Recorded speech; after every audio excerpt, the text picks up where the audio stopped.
Welcome back to another fun-filled weekend edition of Second City Sports Zoom Style. Zoom style. Along with Lakeena McGee, which is she, I am Sydney Brown. Hey, that's me. You can follow yours truly on the Twitter and the IG at SidKid80. Once again, it's SidKid80. That's SIDKID80. SIDKID80. You can follow me at Keena McGee on the Twitter and at Keena_McGee on the IG. You can follow this podcast, Second City Sports, first right here on YouTube at WARR Media. Once again, at WARR Media. Videos drop every Monday and Friday. Videos drop every Monday and Friday right here on YouTube at WARR Media. You can get the audio version of this podcast by simply go to WARR or Anchor. That's WARR or Anchor. Type that in your search engine boxes. We're available on all podcast platforms. You can go to our website weareregalradio.com. And you can follow us on all social media platforms. That's Facebook, Twitter, Instagram, and YouTube at WARR Media. Once again, at WARR Media. That's Facebook, Twitter, Instagram, and YouTube. And thank you very much for your support. Like, share, subscribe, and tell your friends. And we have very definite opinions. Lakeena, let me ask you a question as we kick off this latest episode. Do you remember your 8th grade graduation, your high school graduation, your graduation from IMS, Illinois Media School, for those of you outside the Chicagoland area? Do you remember your feelings like your 8th grade graduation, your high school graduation, and graduation from IMS? Were you excited? Were you anticipating something new? Were you nervous? All those things? Yes or no? All of those. All of it? Yes, sir. Good. As we kick off this episode talking about the Chicago White Sox, that's the feelings that I'm going through right now as the White Sox are taking on the Houston Astros this weekend on the South Side. You surely will be there tonight and tomorrow for those of you listening on our audio version. That's Saturday and Sunday for those of you scoring technically at home. As the second half kicks off and the All-Star break is over, I anticipate the White Sox winning the American League Central. I think it's a foregone conclusion. What I'm nervous about a little bit is the trade deadline. What will GM Rick Hahn do, which we are exactly 2 weeks away from July 31st deadline? What will Rick Hahn do? Will he pick up that second baseman? Will he pick up that veteran middle reliever? And then the nervousness, once October 3rd, 4th ends, which is the last day of the regular season, it's time to get nervous because expectations has been placed on this team ever since the start of the season. Ever since the offseason when Tony La Russa was hired. Of course, you made the moves for Lance Lynn, Adam Eaton, who's no longer on the ball club now, and so on and so on. The White Sox got a little taste last year with the expanded playoff, losing to the Oakland A's on the road in the wild card series. Here's the thing, Lakeena. I am going to enjoy this regular season for what it is because the reason why is because they are doing what we as fans and media experts had expected them to do, despite all the injuries, despite the quote-unquote incident in Minnesota. We won't talk about that. Despite the injuries mostly, and despite Tony La Russa having some mishaps here and there, the White Sox are doing what they're supposed to do. Now, I could go on the pessimistic mode and saying, be that typical Chicago meatball fan. Oh, this team's not going to do it. They don't stack up against this team. They don't stack up against that team. They'll do this. We'll wait till they choke. They'll do this. They'll do that. My approach is right now, as a fan, Momo again, as the kids would say, as a fan, I'm going to enjoy this until the last day of the regular season. Over here, as a talking head, I'm going to criticize them fairly, and I'm going to praise them fairly. As a fan, I'm going to enjoy this from now until the end of the regular season before the real season begins. But right now, I feel like graduation day. You're excited. You're the top of the class. You're on the top of the mountain right now. Everybody's looking up to you. You're the big dog on campus. But you're going to move into the next phase. You just don't know what to expect. That's where my approach is right now with the Chicago White Sox. And that's really, I think that's the best approach to have in this because – look, I mean, I don't think what happens in the Astros series is going to be indicative to what's going to happen the rest of the season. They've got a little bit of a tougher schedule. They got to play a lot of their divisional opponents multiple times. You could get kind of, it get kind of lax. But look, you're in the top 5 at the very least in a lot of the offense and pitching categories.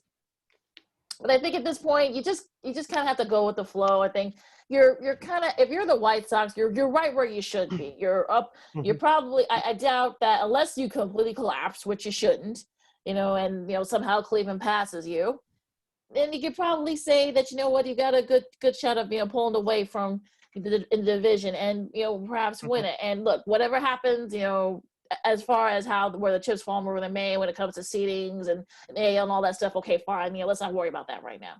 Look, if Rick Hahn decides to get another hitter, perhaps maybe another middle reliever, which is what they need, I think. Look, I think it's fine. Now, who else is out there can you get? I'm sure a lot of these teams are going to be asking for a lot. Some people are saying that maybe Javi to the White Sox, or maybe perhaps Chris Bryant to the White Sox. I don't know where some of those are coming from, but we'll get to the Cubs in a second here. But look, I think you're kind of like staying pat. I mean, Eloy's going to be back, perhaps, maybe not, probably before the end of the month. Robert will probably be back, before, in sometime next month Mhm. too. So look, you're going to be at full strength in that. So, what Rick Hahn decides to do is going to be very interesting to see what he does, because I think once you figure out, okay, let's get this team at full strength among the hitting, okay, then you can concentrate on pitching. So usually the best approach if you're the White Sox is that, look, just keep doing what you're doing, just don't collapse, which we've seen happen with various teams, and just look, and just maybe try to get some help in the middle relief, because that's really if you can say that's probably the one of the team, like a big weakness for the White Sox is their middle relief. It's probably what you need to get.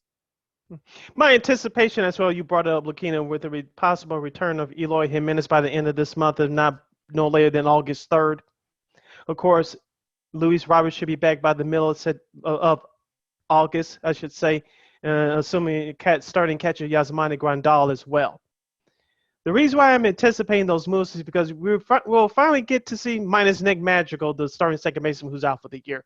But minus him, we're going to see what this lineup is capable of, as we anticipated of this, looking at this lineup since spring training.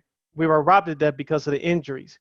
But now, hopefully by the end of August, if the White Sox, like you say, play slightly above 500 ball, they should be okay.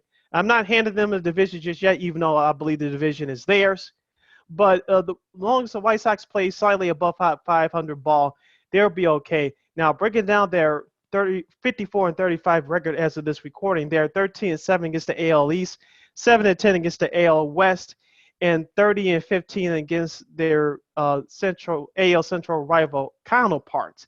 Now, Lakeena, we said this over the last couple of years. The White Sox needed to do well against the division. They did so in 2019. They did well enough in 2020 to qualify for the playoffs, even though they lost the division by one game. This year is turned around even more. So they're winning the games against their division. I just need to do better against better opponents, including the Houston Astros this weekend. Will this series make or break them for the rest of the year? No. But you need to send a message to the Astros by beating them and saying, if you want to go to the World Series, you got to come through us. Because let's be honest here, heaven forbid any more injuries to any of our stars.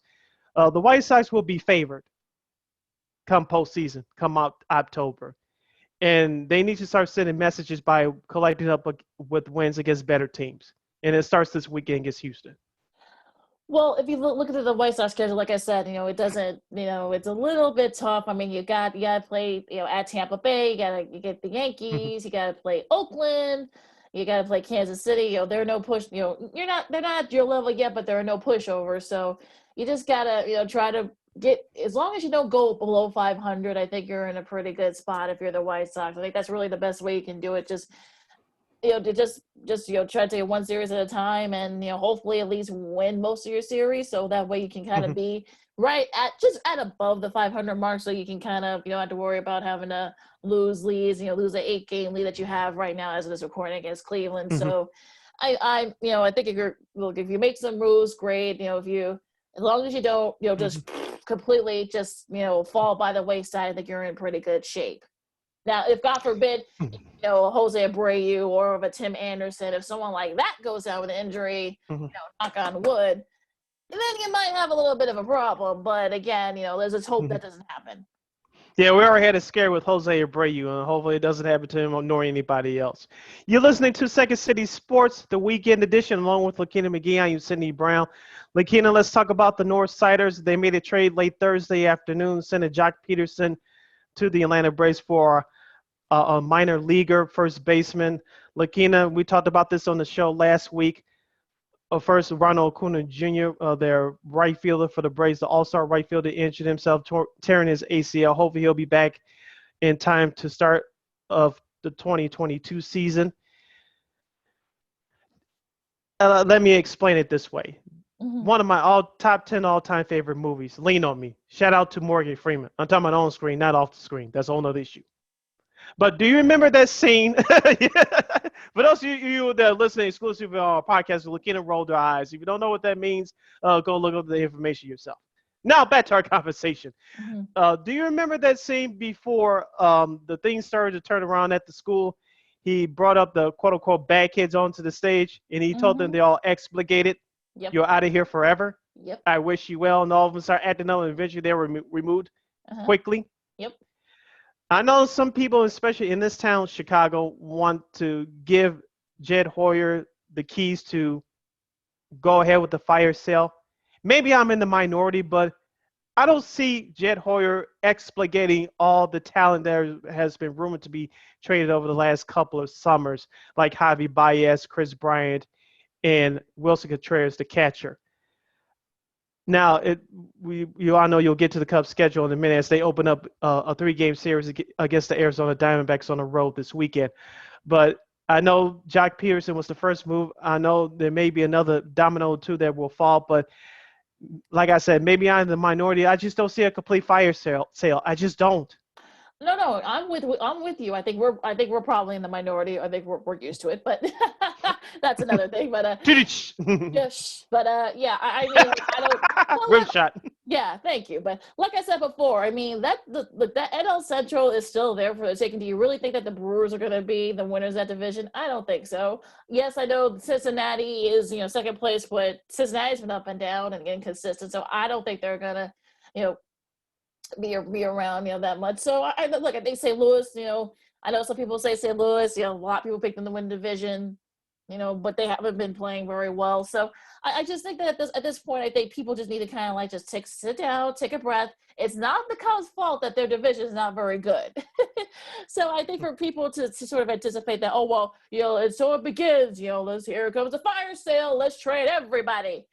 Don't do that because look at their schedule. They got Arizona, for the next, Arizona. They got Arizona this weekend, and they go at St. Louis, and they get Arizona again at home next weekend, and they got 4 against Cincy.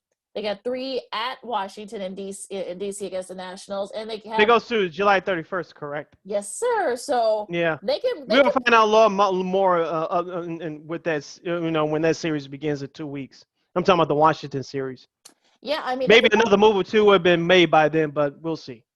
And look, they can gain it maybe 2 or 3 games. I mean, look, that's why we show how bad that division is. So, they've got a couple of tough ones. They got Milwaukee, they got the White Sox, of course, but they have their schedule. I don't want to say it's easy, but there are a lot of winnable series here. So to say that,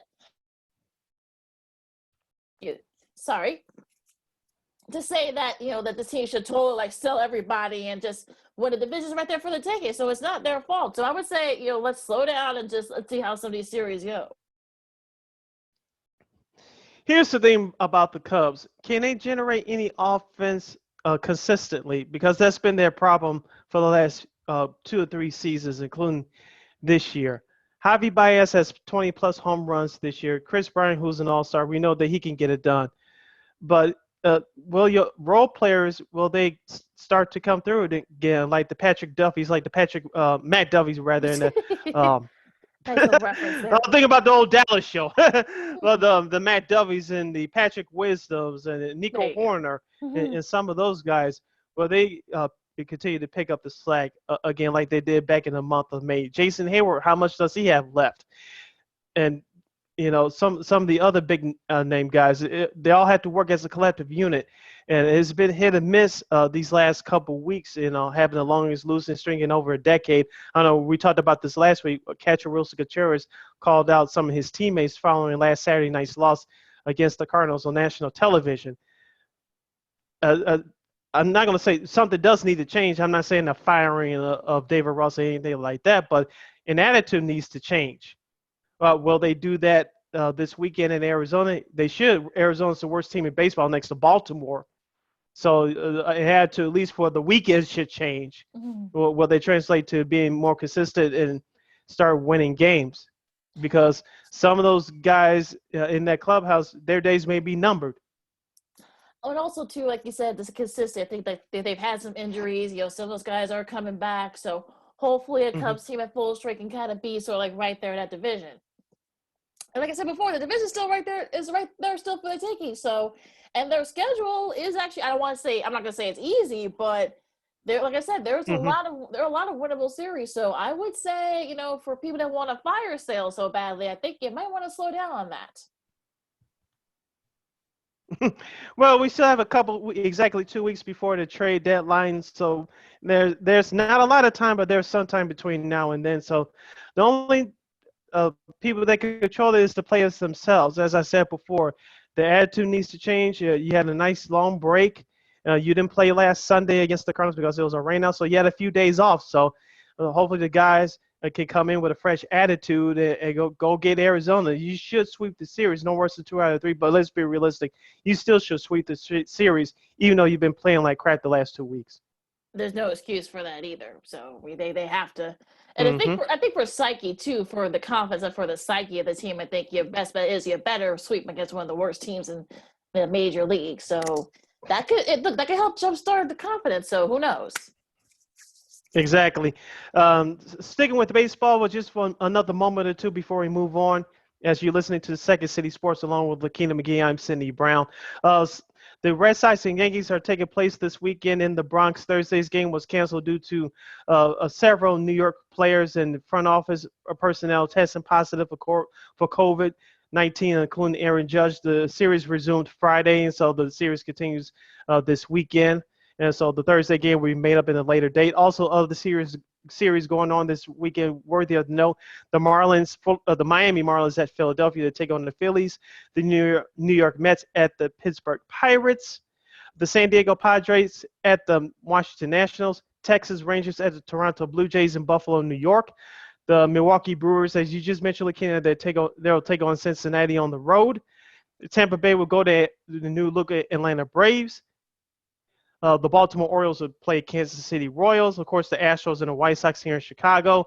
The San Francisco Giants and the I'm thinking football already. The St. Louis Cardinals. The Los Angeles Dodgers will go to Colorado to battle the Rockies, the home of this past year's All-Star game. Seattle at Anaheim. Can Anaheim surprise some people and make a wild card run? We shall see. Of course, you have the Cubs, Diamondbacks.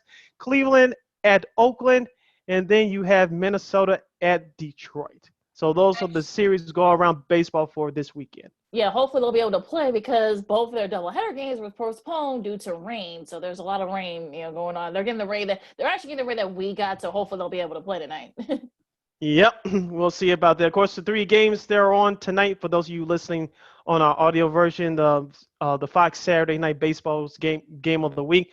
Most of you will get New York versus Boston. Of course, us here in Chicago will get Houston and the White Sox. I'll be at that one in attendance. And then the rest of you will get San Francisco and St. Louis. So that's your TV schedule for Saturday night. Let's move on, Lakeena, to wrap up this first segment. We have a couple of items to discuss in the sports media world. Hey, let's do it. All right. Coming to us from our good friends at Awful Announcing, Tony Gonzalez, the Hall of Fame tight end in the Pro Football Hall of Fame, is leaving Fox Sports to focus on TV and film projects. Of course, we talked about this before when the news was made a few months ago. Charles Woodson, who was at ESPN, now Pro Football Hall of Famer, he was at ESPN a few years ago, took a couple of years off. Now he's with Fox full-time for that Fox NFL Kickoff show. That's what head coach Dave Wanstead Carissa Thompson, Colin Cowherd, and Michael Vick. I'm sure I don't know if I missed anybody else, but Tony Gonzalez was part of that pregame show. Now he leads the network entirely. Of course, he was part of the main Fox NFL Sunday crew.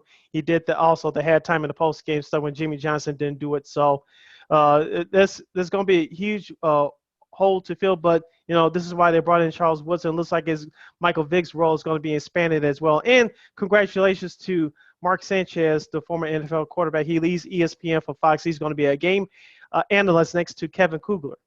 Yeah. Who replaced Tom Brenneman last year.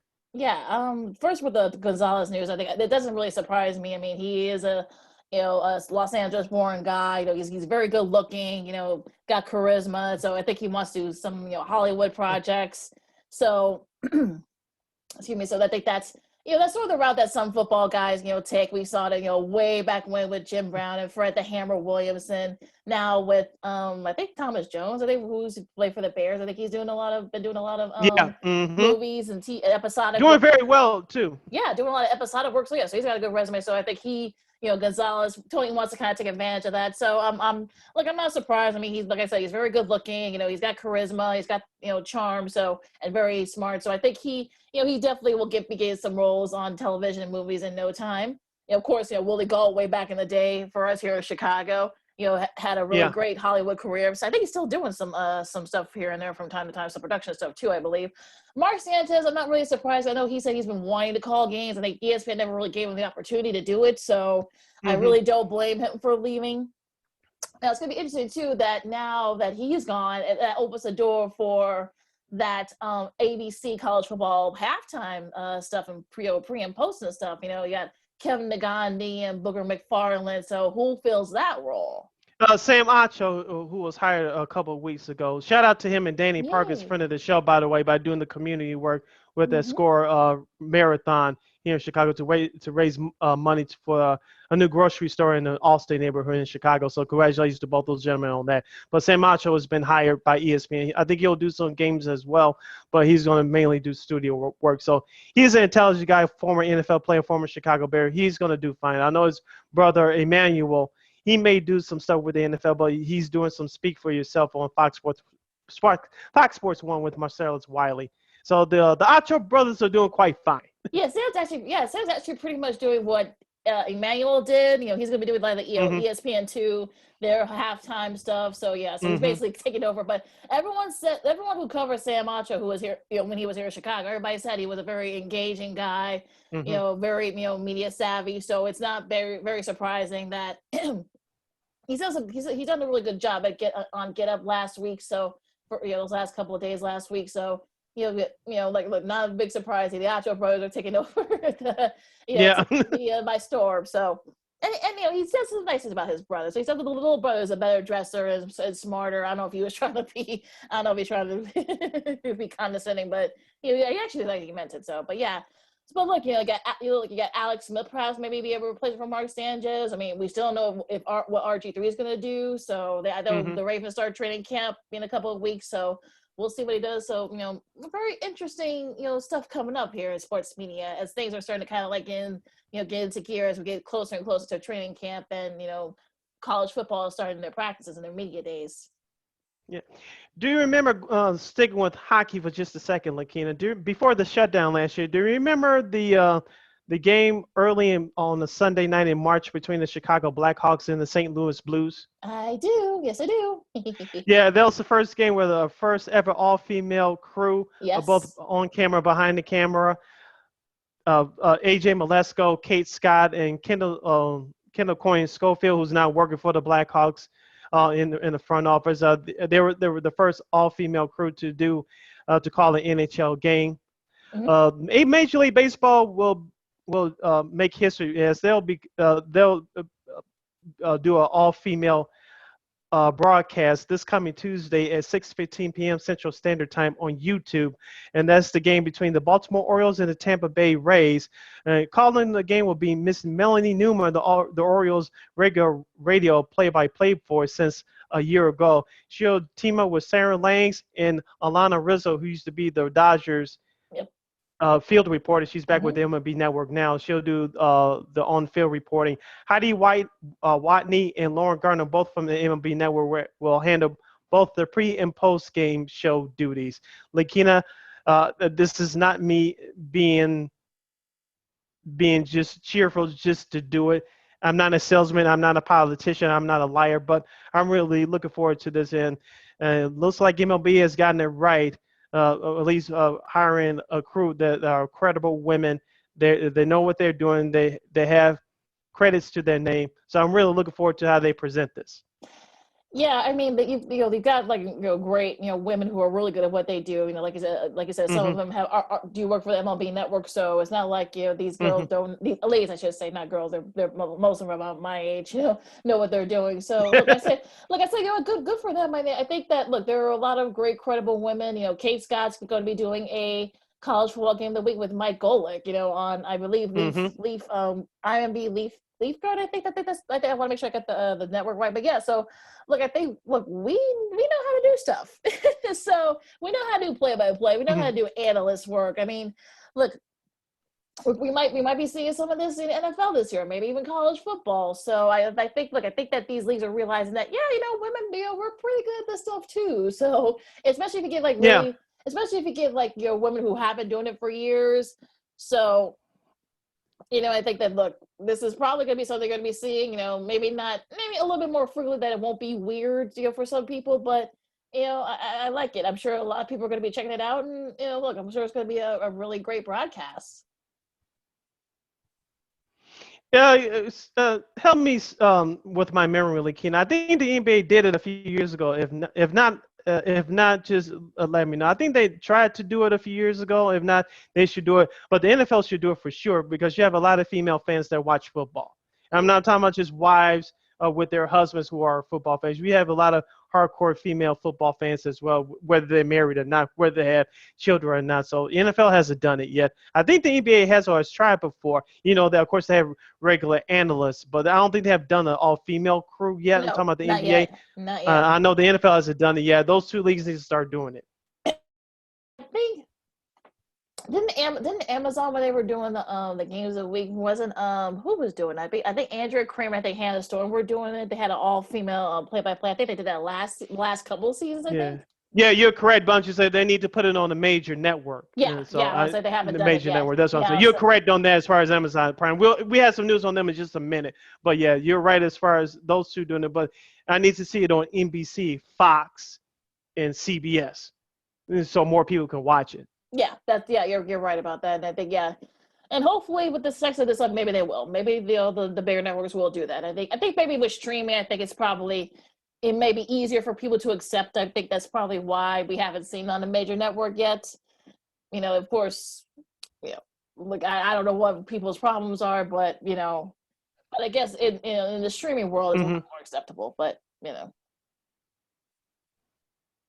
Speaking of Amazon, Amazon becomes the first exclusive home of Thursday Night Football with the 2022 season. But with that exclusivity also comes with the burden of producing the NFL Thursday Night telecast itself. According to the New York Post's Andrew Marchand, Amazon is working on a deal with NBC to produce its Thursday Night Football package. The partnership would be a 3-year agreement, with Amazon having an option to extend the deal to 5 years. NBC running the Amazon streaming broadcast will put Sunday Night Football executive producer Fred Gaudelli in charge of the operation, and it might also allow up to a couple of Amazon's announcer fantasies to be fulfilled.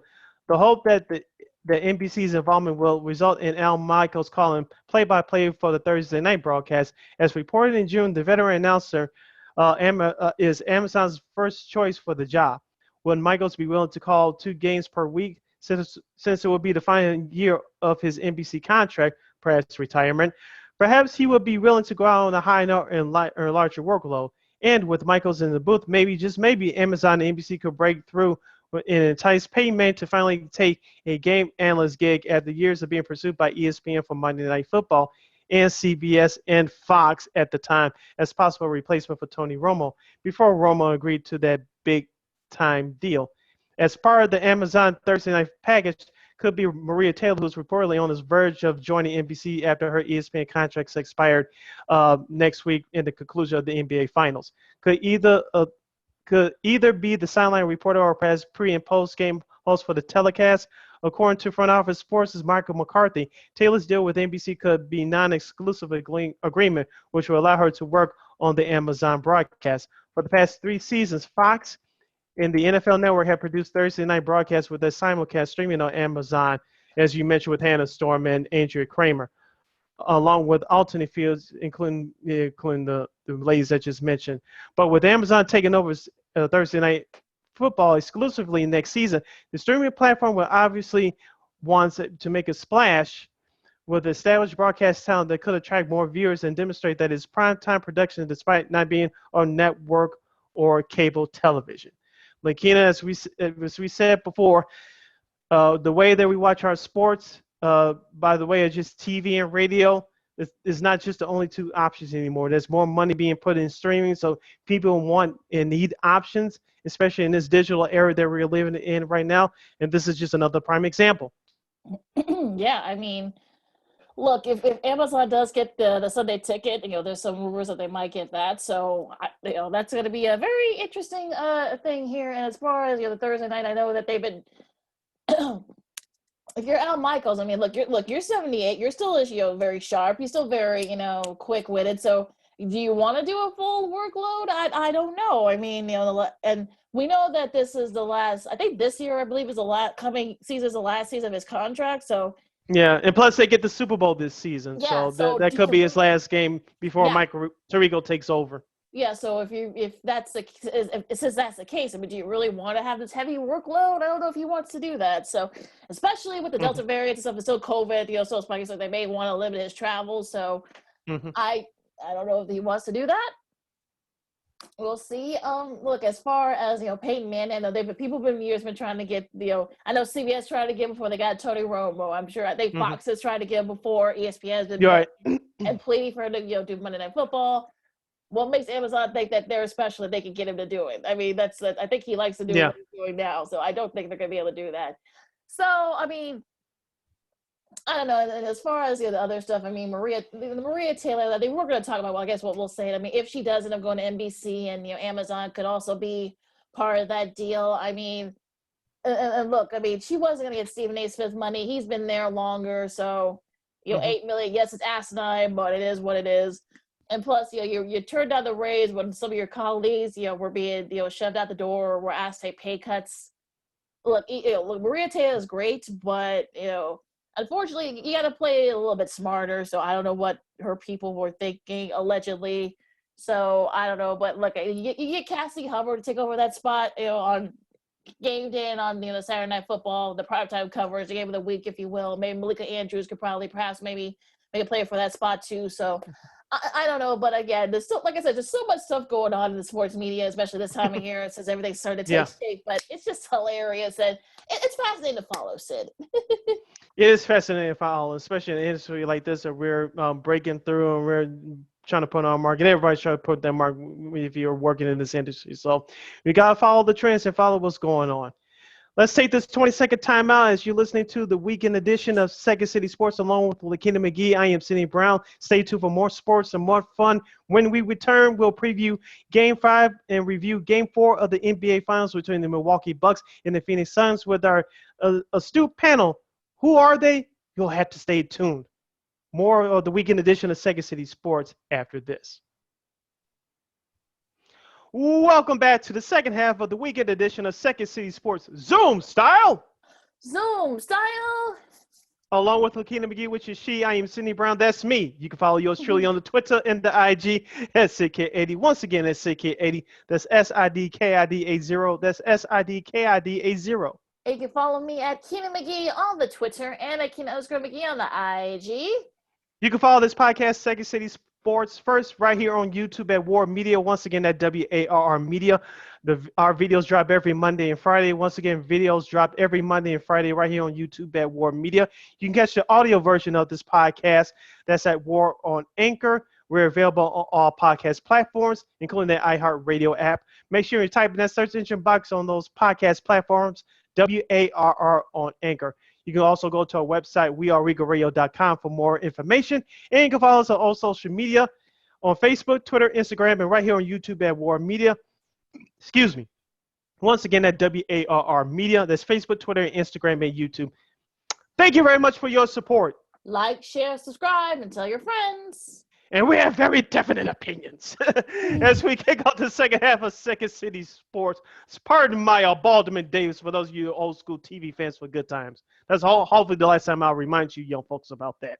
But moving on, we'll kick off our second half of this program by previewing Game 5 between the Phoenix Suns and the Milwaukee Bucks. But first, we'll review the traumatic series, Game 4 of that series between the Milwaukee Bucks and the Phoenix Suns by bringing on our diversified panel. You know them, you love them.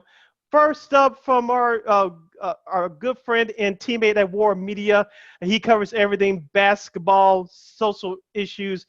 The young man does everything. Not to say this, don't take this the wrong way, Josh. He's the next Tony Gill. He's going to blow up and blow up in more of your spots. Please welcome the great Mr. Joshua M. Hicks. Sir, how are you?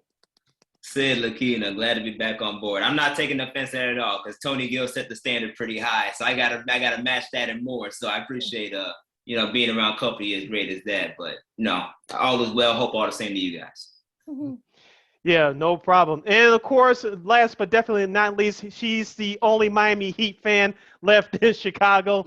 She is the queen of 5 Reasons Sports. She is a basketball blogger, and she's a Phoenix Suns fan, at least in this series, by the way. She's, for those of you in Heat Nation that want to get upset, don't do it. No. Of course, I'll come after you. But let's please welcome our good friend of the program, Miss Allana Tachauer. Yeah. Allana, welcome back to the show. How are you? Thank you. Thanks for having me. I'm ready to talk some ball. There's a lot going on lately, so. Yes, there's a lot going on. Let's get to it. Of course, now this best of 7 series of the 2021 NBA Finals is tied up at 2 games apiece. At the Milwaukee Bucks had a come-from-behind victory last Wednesday with a 109-103 victory. Giannis Antetokounmpo chipped in with 26 points with 14 rebounds and 8 assists. Devin Booker bounced back from a terrible Game 3 and had a game-high 42 points. Guys, it was a tight contest in the first half. Phoenix Suns took over in the third quarter, but Milwaukee Bucks made a run in the fourth quarter. Chris Paul, for the second straight game, did not have his greatest moments. He turned the ball over in key situations, and now the Phoenix Suns, they were the overwhelming favorites to win the title. Now the best series, as I mentioned, is tied up at 2 games apiece. Josh, I'll start with you. What's gone wrong for Phoenix outside of Chris Paul? What's gone right for the Milwaukee Bucks? I think it's just the shifting of the power for the most part. I mean, at the end of the day, Phoenix is being Phoenix because they play hard, they play consistent, they've been knocking down the 3 as much as we can think of.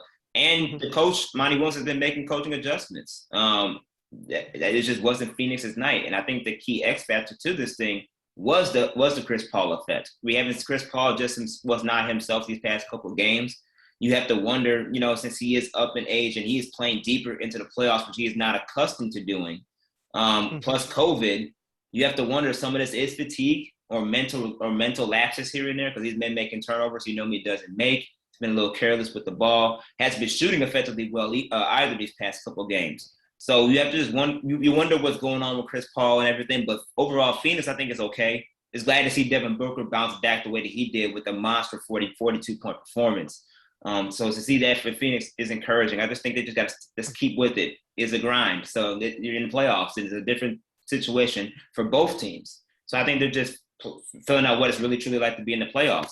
Milwaukee, for the most part, Giannis is still being Giannis. So that's a given, right? But the best thing, I think the best thing about that, or the encouraging component, is you've seen the rise of Chris Middleton, especially in key moments.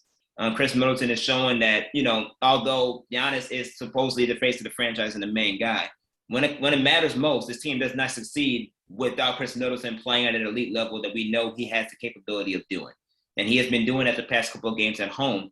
And I'm still waiting for Jrue Holiday to show up. I mean, Jrue Holiday is, he's been playing great defensively against Chris Paul.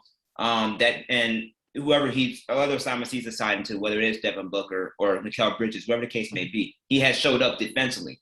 Well, offensively, he's had his lapses. He hasn't been consistent. So I'm waiting to see if Drew Holiday is going to come back in that offensive form that we know he's been playing great in throughout these playoffs so far. If the Bucks can get that highly increases their chance of really taking over this team to the next level. The problem is, though, now you got, 3 more games, 2 of them going to be in Phoenix. Can you win on the road?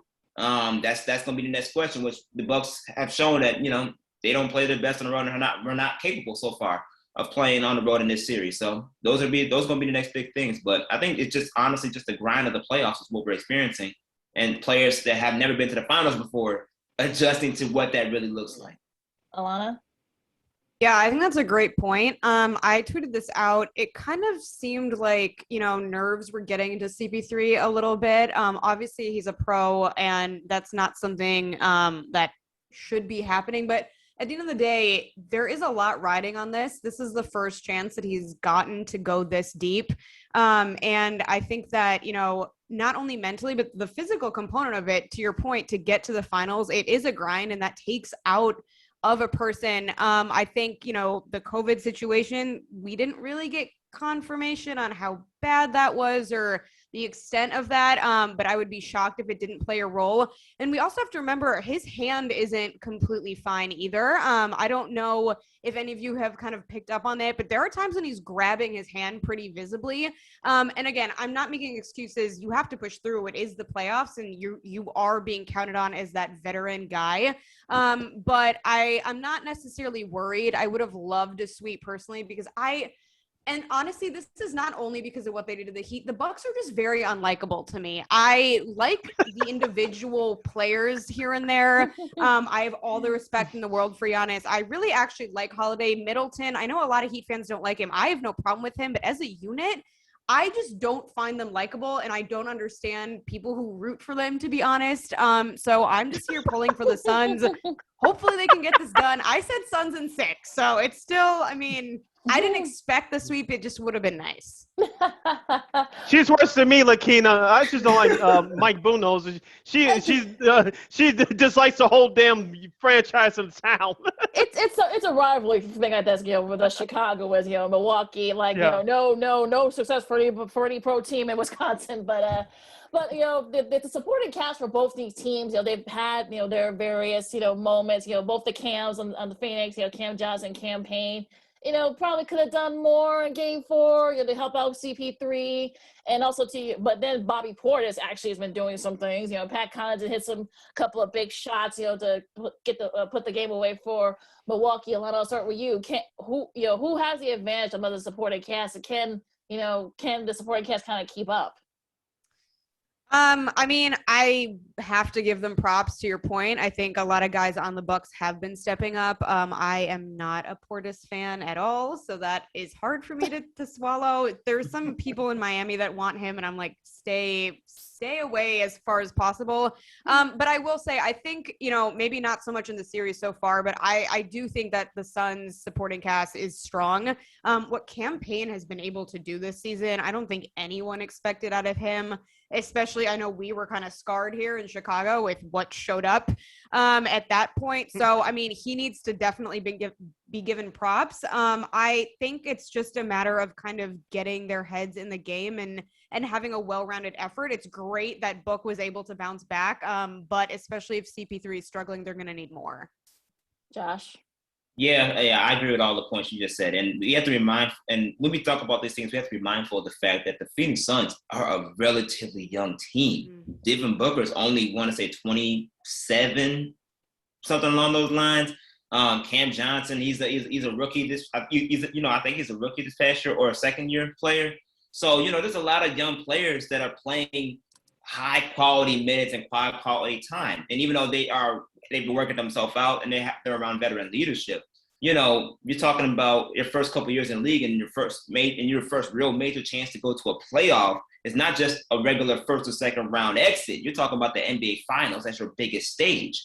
So these young guys, even though they may not have been performing at the rate that we know they can, they're also getting their feet wet, because this is the experience that they never had before, compared to the Milwaukee Bucks, where even though there are some guys on that Bucks team that have never made the finals, there's a lot more veteran leadership on that side.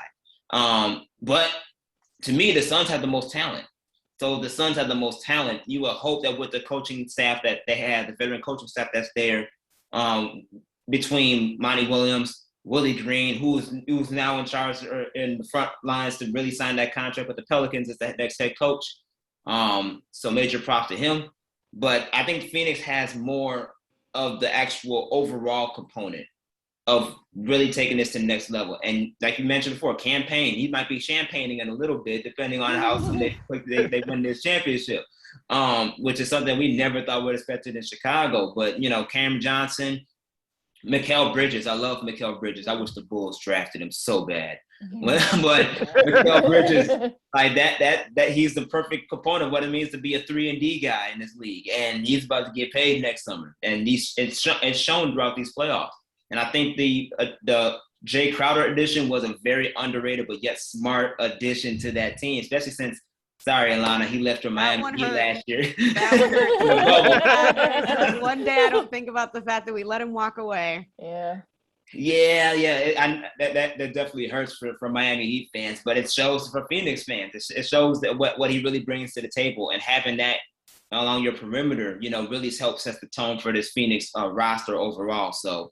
And I think eventually, the Phoenix Suns will pull through. I've always said from the beginning, they'll be Suns in 7, just because both teams play great at home and they're both, very young. First experiences on both ends. So I'm giving the Suns that edge because of the home court.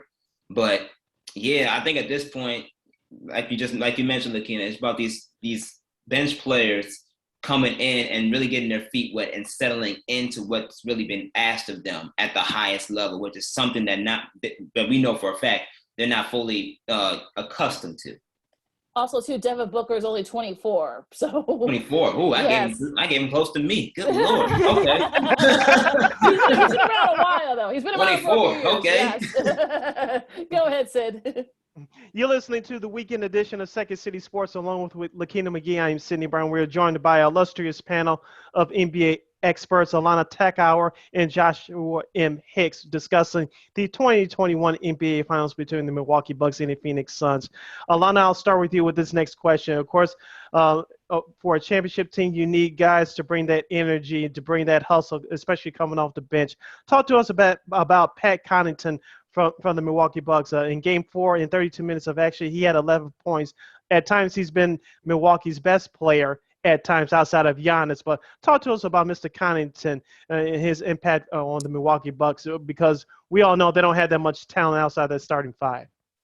Yeah, I mean, I think the problem with the Bucks is that you never know what you're going to get from most of the guys. I think you can generally count on Giannis, and Middleton has had his struggles, but overall, I do feel like he's a reliable, figure for them.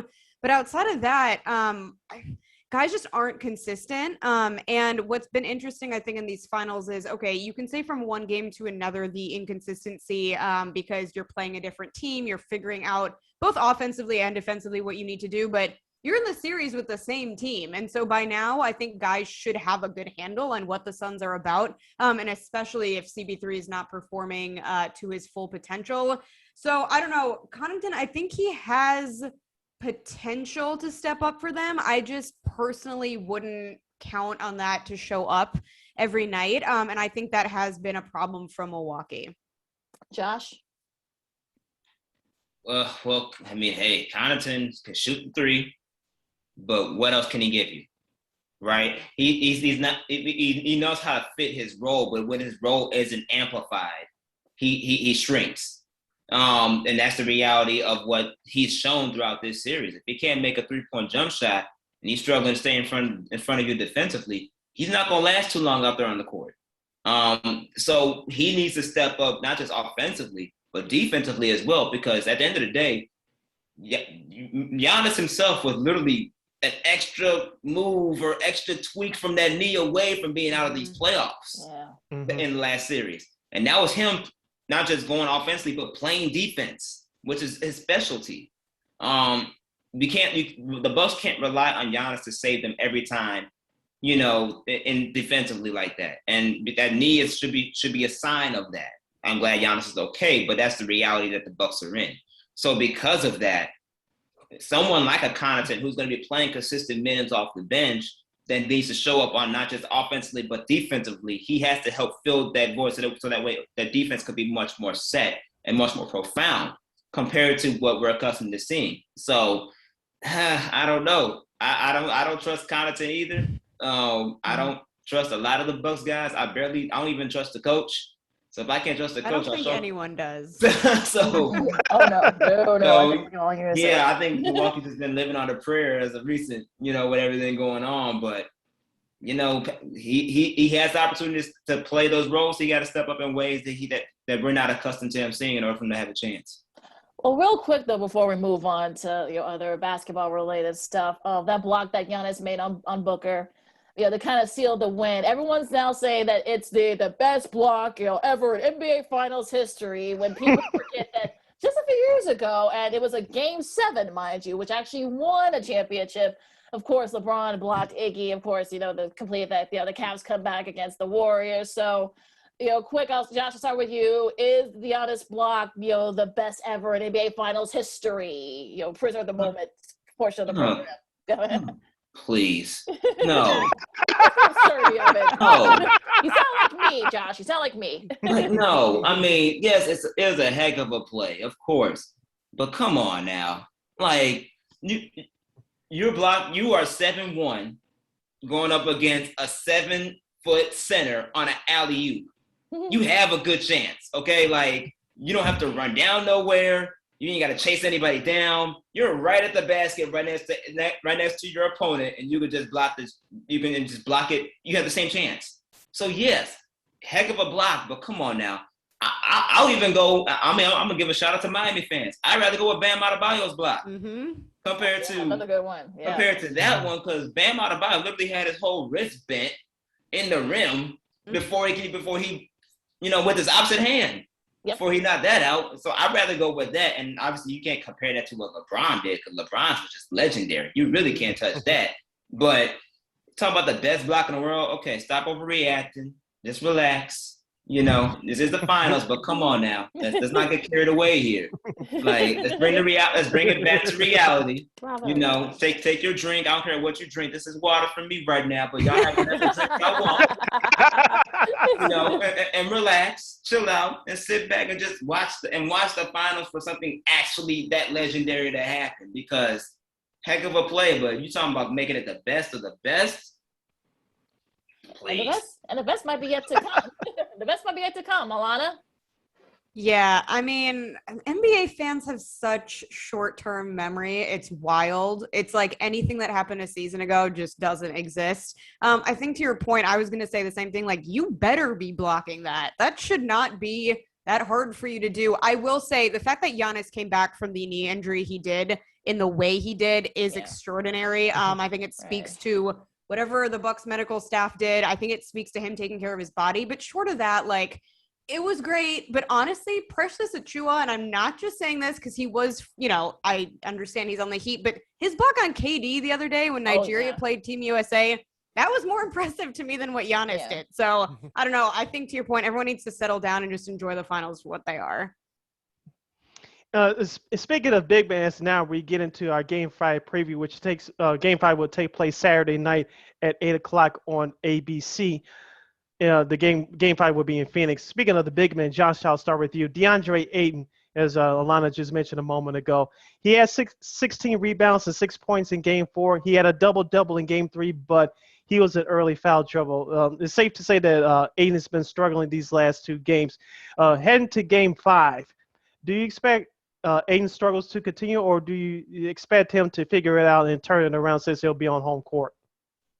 I expect him to figure it out and turn it around. I expect the same thing out of Chris Paul as well. What really helped elevate DeAndre Ayton's game is the play of Chris Paul, especially when it comes to that pick and roll situation. I just think that DeAndre Ayton is still trying to get his feet wet against what it really means to play against big men that are not just talented offensively, but as agile defensively as he is. Giannis is on a whole nother level when you talk about both ends on the floor. And when they're guarding each other, that's an assignment that he's not accustomed to. So I believe he's still trying to get acquainted with that, especially on the road. there's nerves, your first finals and everything.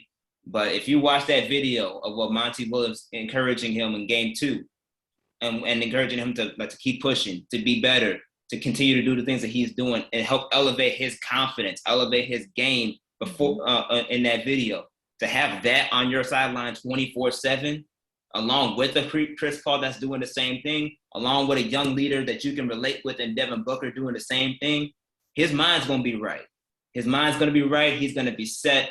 And I think he's going to make a big performance and a big double-double, profounding performance in game 5. I would not be surprised if he goes like 25 and 15. I would not be surprised at all.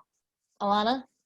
Yeah, I think the bounce back is coming. I think that a lot of his struggle lately has probably been because of Chris Paul. And it's not great that, his entire game is reliant on him. And I don't necessarily even think that's the case, but I do think they have built kind of such a chemistry, both on the court and off, that I think some of what Chris Paul is doing in terms of, him not being as good of a playmaker lately has probably impacted Ayton.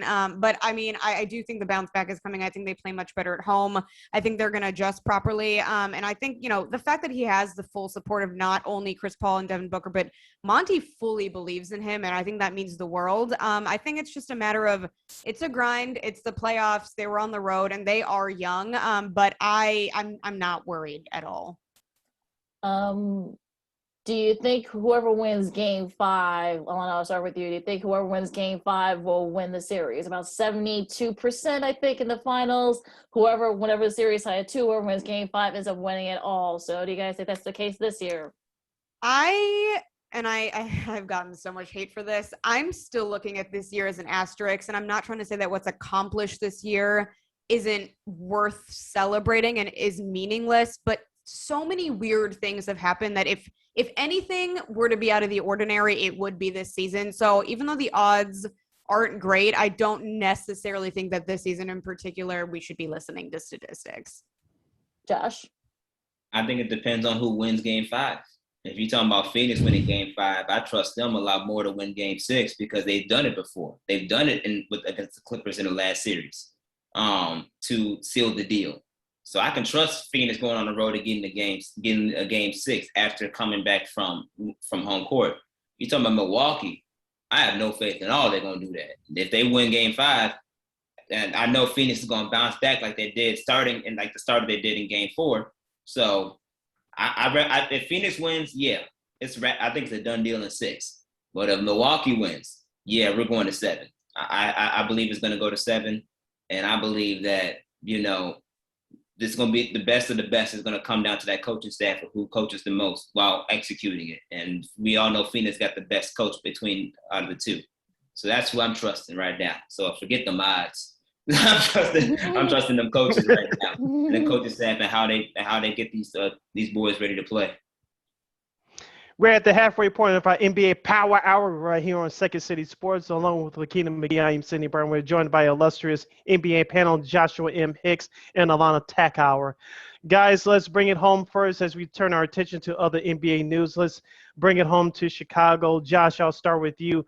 Lonzo Ball, he's a restricted free agent, I believe, this summer. If you looked around social media for the last few weeks, he's changed his jump shot again. And so it looks like the New Orleans Pelicans don't want him back, even though they're going to bring on another new head coach. Some people say Chicago may be a destination. Listening to Los Angeles sports radio over the last 24, 48 hours, it seems to me that they want Lonzo Ball back, but I don't know if LeBron James and his camp wants him back. Well, I'll start with you, Josh. And I know some people want Mr. Ball to go to New York to play for the Knicks. Josh, I'll start with you. Where do you think Lonzo Ball's game fits best? Where do you think he'll land? Oof. That's a good question for me because a part of me really does want to say come to Chicago. I really do. Yeah. But another part of me is also like, if no one else fails, I could see him thriving in New York with the Knicks. Chicago specifically, because Chicago Bulls, they lack a point guard that is versatile, especially defensively. Lonzo Ball and his wingspan and is known for being a defensive point guard, can bring that versatility where Zach LaVine doesn't have to guard the best player every night, especially when you have Patrick Williams on the other side. You're talking about a perimeter defense that can stick, that can really hold. Offensively, it works in Billy Donovan's system because he is a pass-first point guard. He is also someone that is great at screen and role play. And on top of that, even though he's not the best shooter, the fact that he has an improved jump shot and did shoot 40% from three last year on more than 100 attempts, that's a promising sign that even though he may not have the best jump shot in the world, he's willing to take the shots when he needs to take them. And for the most part, you have a better chance than previous with other point guards that you have had to actually make those shots. So to combine all of that together, it's an ideal fit for him to pair against Zach LaVine in that backcourt. However, New York, they got the best team success with the talent that's currently there. And they have the head coach in Tom Thibodeau that can speak Lonzo Ball's lingo. Especially when you talk about the defense, especially when you talk about defensively. You're talking about a fast break with Julius Randle on one side, Lonzo Ball, and potentially another superstar coming to New York, depending, because they got the cap space to get one. If that really goes through with this new front office, and which seems to be more and more promising by the day, Lonzo Ball's going to have some talent to really play with.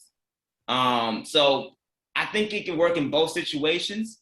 And not to mention how with the draft taking place, a recent report that came out about Detroit and about Detroit being torn on who to pick with the number one draft, and the Pelicans and the Rockets and all those different teams are reaching out to them to figure out about getting that first pick. You're talking about the Pelicans. If they get the number one pick, pairing Cade Cunningham with Zion Williamson, that's a nasty duo to think about putting together, and that's automatically going to put Lonzo Ball in the back seat, and really the reason why they won't even sign him back. The Bulls are willing to pay the price. We know the Knicks have the money to pay the price. Those are the two teams I would really look out for the most. And even though LeBron says, mentally, secretly, like, I don't want him back, we have to remind ourselves, Lonzo Ball and LeBron are really, really close. They are cool. That's why they have the same agency. That's how Lonzo Ball got put on the clutch, is through LeBron. So I wouldn't count on an LA reunion per se, even though I do think it's far-fetched. But for me, ideally, the Bulls and the Knicks are the ideal teams I feel like he can really thrive in the most. Allana? It's tough because I do actually think that Lonzo would work pretty well in the Bulls' current system. I think especially next to LaVine and taking a little bit of the pressure off of him that way. I think the pass first mentality is important to remember too, even though I do want him to keep improving his shooting. I don't think that he should be boxed into one of those situations where he's never going to be looked at as a scorer. With that said, do I think that him and Thibodeau could be a really good pairing? Yes. I think that's the type of coach he does need. I think in terms of what he wants, I'm not sure what to think of him anymore. When he came into the league, and I know some of this was kind of connected to his family, it seemed like he wanted to be, the star on the team and kind of want to be given that preferential treatment in terms of kind of being the go-to guy and the number one. And I don't think if that's still the case, that's going to work on the Bulls. I don't think that's the kind of guy that they're looking for. However, he does seem to have been toned down since then. I think his dad has chilled out a little bit. So I don't know. I think the fact that, he has been linked to the Bulls for the better part of this entire season. I know during trade, talks, that was also the point. The fact that that hasn't died down to me does signify something. I don't think I would really believe much in him heading back to Los Angeles. So I do think it would be between New York and Chicago. But I'm down for him to come to Chicago. I think give him a chance. Yeah, I think a lot of Bulls fans wouldn't mind that at all. So another sort of potential trade, Damian Lillard apparently has requested a trade, allegedly, and apparently his top four in no order: the Lakers, the Warriors, the Knicks, and the Heat. So, Alana, I'll start with you. I know how I think I know how you feel about it, but how do you think Dame will get traded, and if so, where? Yeah, I do think he'll get traded. I think that, he's definitely a loyal guy, but at the end of the day, he wants to win as well. I think Honestly, it seems like Miami does have a pretty good chance. Obviously, it's going to take the right pieces. And I'll be honest, right now, I think Miami is in a position where anything could happen. Every day there's new reports of who's staying and who's going. And in a way that's good because there's options, but on the other hand, it makes it kind of difficult to realistically know, what the future is going to look like there. I think it's great that he's spending time with Bam Adebayo on the Olympic team. I think they can kind of talk and see what's going on there. So I would do honestly whatever it took to get Dame in Miami. So obviously I'm biased, but that is my preference there. And that would make our buddy Matt Peck would not be in a very good mood if that happened. No.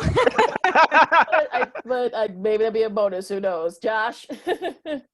Yeah, you can never count on Miami. Pat Riley always got something up his sleeve, man. So you can't pass nothing up Miami, especially with Jimmy Butler there. Bam, like I said, Bam Adebayo's there, and they're the Olympic team is there. So I'm not gonna put it past Miami to at least really go heavy at the offer. I'm actually kind of co-different on this though, especially because of Damian Lillard as a whole. I actually think he ends up staying, and I think he ends up staying because he wants to give the franchise at least one more chance to get it right. Especially now that you hired Chauncey Billups as your head coach, who is someone that he highly respects. So to have Chauncey Billups there, to be able to see him put together the coaching staff that he wants, I think he's going to give Billups a chance. That being said, if he changes his mind and really does submit this trade request to get out of there, and Portland actually honors it, I think one of the only places I really see him going, outside of the Knicks, of course, because it's a big market and they have the cap space to swallow up his contract, I think he goes back home to Golden State. And the reason why is because Golden State has the picks. They have James Wiseman to trade along with them to eat up that salary cap space. And that will put him in the best chance to win right now in a winning culture, as well as be the future when it's time for Stephen, Clay, and Draymond to go. And there is one Warrior that's on that USA team that can do some recruiting down there too, and Draymond Green, who played an impact in getting Kevin Durant there. So I think the Warriors may be more of an option than we think. There's been reports that, they've had internal discussions about going after Damian Lillard. And with that franchise and that front office being known historically for what they can put together, not just in free agency, but also through the draft and developing the talent through the draft. You got a healthy Klay Thompson coming back next year. I don't know. I can't put it past him that if Damian Lillard, being an Oakland guy coming from the Bay, it may provide him a chance that he can actually come home and play in front of his family while having a chance to win a title. And the Warriors have the packages and the pieces and the cap space pretty much to kind of do it, because Bob Myers will swallow that luxury tax with no problem. So spend that bread. So if he can put it all, if he can make that work, I can see him going back home to Golden State. Speaking of Olympic basketball, of course, this weekend, as of this recording, the Team USA basketball, the rematch against Australia has been canceled due to COVID concerns with Bradley Beal, who are not participating in these Olympics. And of course, for Jeremy Grant as well, it looks like he's going to be okay. He looks like, as of right now, he's going to travel with the team. Josh, I'll start with you. Who's going to replace Bradley Beal on the USA Olympic team? I know there's some people, including our good friend Big Dave Watson, saying that John Morant should be the only guy to replace Bradley Beal. Who's going to replace Mr. Beal on the Olympic roster? Oh, man, that's a tough one. I do like the idea of John Morant. I really do. But there is another person. Well, obviously Kevin Love is out too. For today, so they got to figure out how Kevin Love is. Honestly, I don't even know why he went in the first place. He didn't play all year long. I don't get how they offered him that opportunity. Yeah. But that's a whole other. You need a senior citizen on your squad. Right, literally just a babysit. So obviously you got to replace him, but to replace Bradley Beal, last time I checked, there was a guy that just played in the Eastern Conference Finals named Trae Young, who can easily do what Bradley Beal does, but even do it in a similar role to what maybe Steph Curry did when he was at Team USA. And they had some success out of that. Just saying. So I think Trae Young can be should be that guy to get the call. He's had a heck of a year, played in the Eastern Conference Finals, and he's always ready to hoop. Not to mention, he did throw some shade at Team USA with that Twitter post of him and Isaiah Thomas. So you know he's feeling a little salty about that right now. He's the new Reggie Miller. Yeah, I could definitely see that. But yeah, I think Trae Young honestly will be a great option for them to pick up. He gives them another ball handler. He can run the point behind Dame and gives more flexibility from the shooting perspective, especially. And quickness. It gives him quickness and agility. He may not have the size, but he brings the outside shooting and scoring when necessary and the ability to set up for other teammates and play and other playmaking opportunities as well. Plus, his former coach, Lloyd Pierce, is on that bench as well. It was not rumored that, they had a bad relationship per se. So if they can continue to get along and him playing with Popovich, why not? Why not give him an opportunity? He's ready to hoop. He's ready to ball. And he's well deserving of it, so go for it. Allana? Unless I'm mistaken, though, they already selected, I think, Keldon Johnson and JaVale McGee. I think you're right. Yeah. Yeah, I think we're capped at that 12-man. I think that was supposed to replace Beal and Kevin Love. They brought Shaqtin' a fool JaVale. Yeah. That is Yeah, I'm not really sure what is going on. Part of me is wondering if they are running out of people who want to go.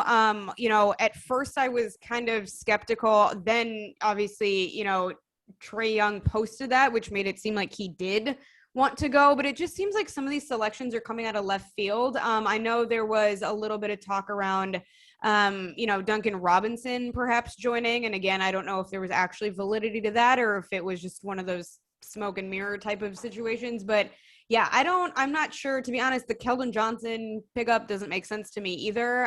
But I think they're rounded out now at 12. Yeah, I believe you're right. And look, JaVale's mom, Pamela, who was part of those USC teams with Cheryl Miller back in the early 80s, she was on the Olympic team too, so maybe he can bring home the gold like she and that 84 team did. It'll be like 2004. We'll bring on a bronze medal. Good grief. We just gave away a good gold medal. Look, it's one of those things where I think like the whole thing is going to be kind of like, wiped clean. Grant Hill's going to take over for Jerry Colangelo right after the Olympics.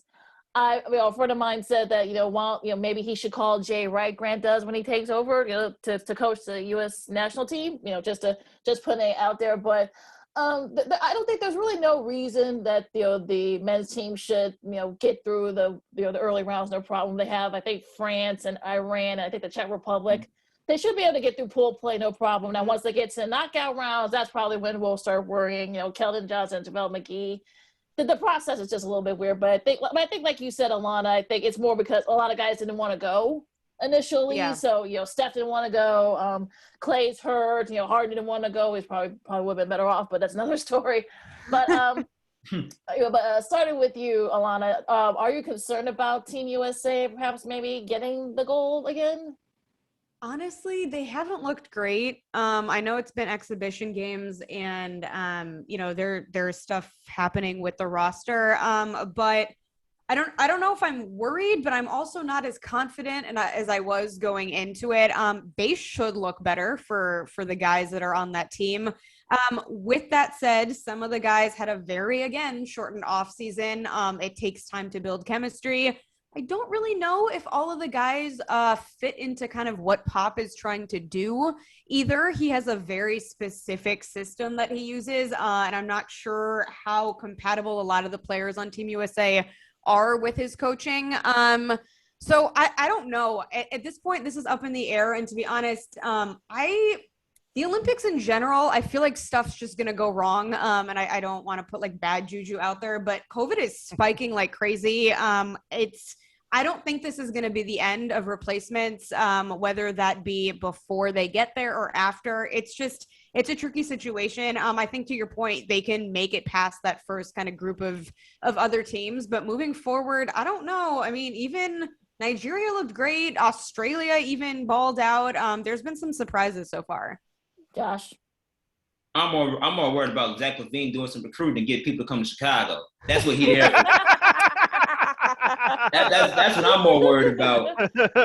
Don't get recruited, be the recruiter. Right? Come on, bring people to Chicago. That's what I need you there for.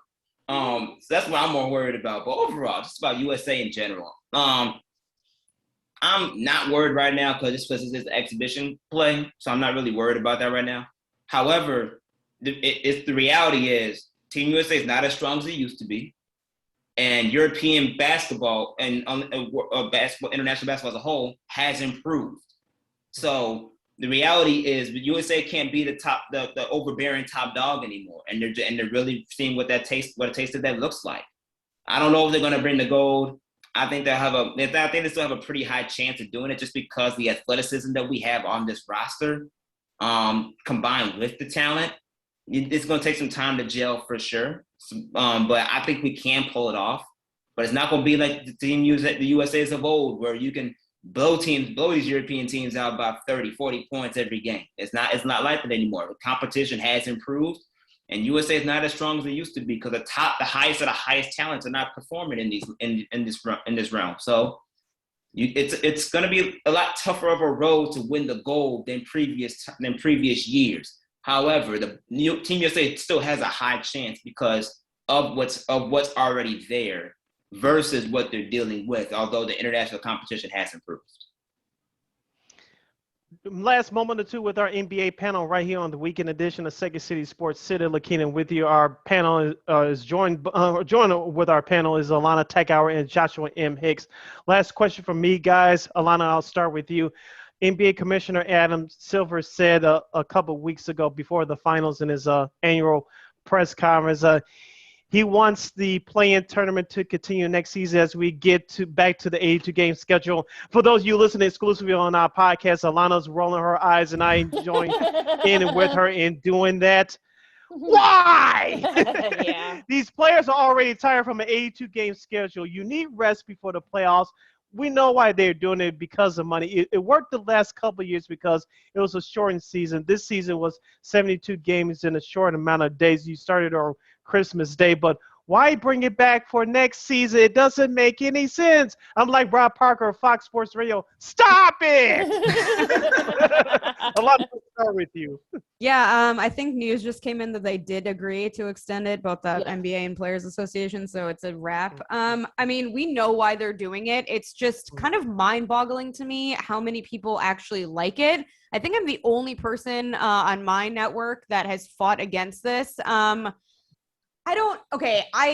First of all, I think it hurts the players to have more games. I think we have gotten an unprecedented amount of injury. And I think even though if we're moving towards a regular season, we can't forget the last 2 seasons happened. Guys are still trying to recoup from that.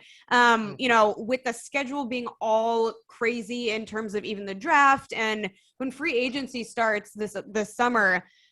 So I am not surprised that they extended it. I'm just surprised at how many people are behind it. I also kind of think, it's a little unfair that everything's going to come down to kind of one game. And I think I don't know if they're going to switch up the rules a little bit, because I think there was a little bit of a change between last season and this past one in terms of, the seeding and who gets to compete. But I mean, anything for a buck, right? Josh. We can blame LeBron James and Steph Curry. Yeah.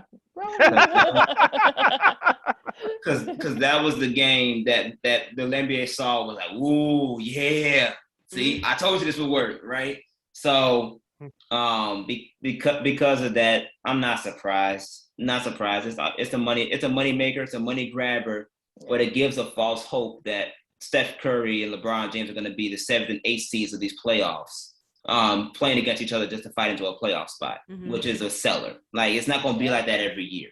So to me, this gives a false illusion or false hope that, maybe we can have some of those top talents drop down to the lower seeds and they can help boost our ratings that much more and make it worthwhile.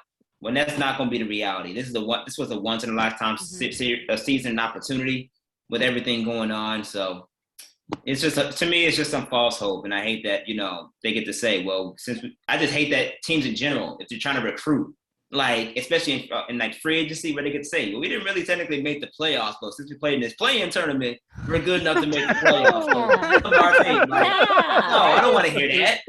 Like, you either made it or you didn't make it. You didn't make it, okay? Like, right. So I don't know. All this is just, ugh. Yeah. Last question for me. Now let's get back to the Bulls for a second. I just want to see, like, what do you guys think that the Bulls are going to do? Like some moves that AK and Mark Eversley are going to make. Dante Murray, who plays with Pop in San Antonio. There's maybe some trade movers, perhaps. Maybe send Lauri Markkanen in there. There's some other trades and some other moves that the Bulls might make. Josh, I'll start with you. What moves do you see that the Bulls can make during the offseason, whether it's drafting or trades or what have you? I expect Mark Eversley and Arturas Karnisovas to evaluate every option possible and to be very strategic with that process.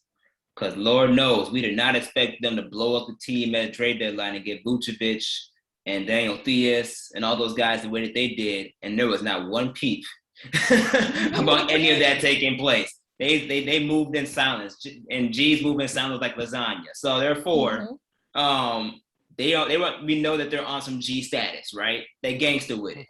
So I expect them to be gangster with it again this offseason, in free agency, and I think especially in free agency, I think they're gonna look at Dennis Schroeder, who is a open option for the Bulls. I don't like the idea, but they'll I don't either. He's the older version of Kobe White. Thank you. Yeah. I'm not a fan of it, but I know they will look. I have a feeling they will look into it. They're gonna definitely look into Lonzo Ball. They'll evaluate all types of situations. I won't even be surprised, honestly, if they maybe even look into someone like a Kemba Walker, even though he just got traded. That was reported earlier that they were looking into him when he was in Boston. They're going to look to fill up the roster they wouldn't need to fill up. But they already told us what they want, which is versatility on both ends on the floor and toughness. So if you want versatility and toughness, you got to bring guys that can play on both ends officially within those roles, as well as bring toughness to the squad. So I won't be surprised. But you mentioned Murray, Dejounte Murray. Be very aware of that. That can be very much likely, especially since there's been mutual interest between Lauri Markkanen and the Spurs. The Bulls were trying to get rid of him in the Lonzo Ball deal, but they couldn't because of the picks they had to get rid of to get Vucevic. Don't be surprised if Dejounte Murray, who from reports has a good rapport with Zach LaVine. I actually saw a recent Instagram post where Zach LaVine shared what he was tagged in with Dejounte Murray on the Instagram story. So I think these guys have a rapport, have a nice rapport / relationship, and the fact that he may be on the move and Lauri Markkanen, if he was a free agent, was going to look in San Antonio. I won't be surprised if there was a sign and trade that may take place for them to get the point guard, especially if they strike out on Lonzo Ball as a whole. So be on the lookout for that. Allana? I can tell you what the Bulls shouldn't do. The Bulls should stay far away from Ben Simmons, because I saw something the other day and I was like, I'm sorry, what? Like that should not even be anything on their radar. I still, to me personally, I think Lonzo is probably going to be who they go after the hardest and would be the biggest get. I was surprised, and I think I said this last time, that Markkanen stayed around. I think, acquiring Vooch did hurt in terms of kind of what they had to deal that way, but I can't see Markkanen being on this team any further. So I think whatever happens will kind of center around that. But I'm all in on the Lonzo train, and I think that would be a good point of focus for them. All right, that's been our NBA panel for this NBA Power Hour right here on Sega City Sports. We are joined by Miss Allana Tachauer, the queen of 5 Recent Sports, and of course our teammate, Mr. Joshua M. Hicks from WARR Media. Guys, where can people follow you on social media? Josh, we'll start with you. You can follow me on social media, Twitter and Instagram at Josh M. Hicks Media. Allana? Find me on Twitter and Instagram at Allana Tachauer, Tachauer. And obviously, please follow everything that 5 Reasons Sports Network does as well.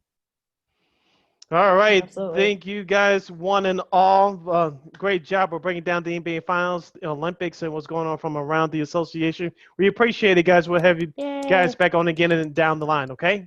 Take Yay. care. Absolutely. Thanks, you guys. Thank You guys stay you. safe.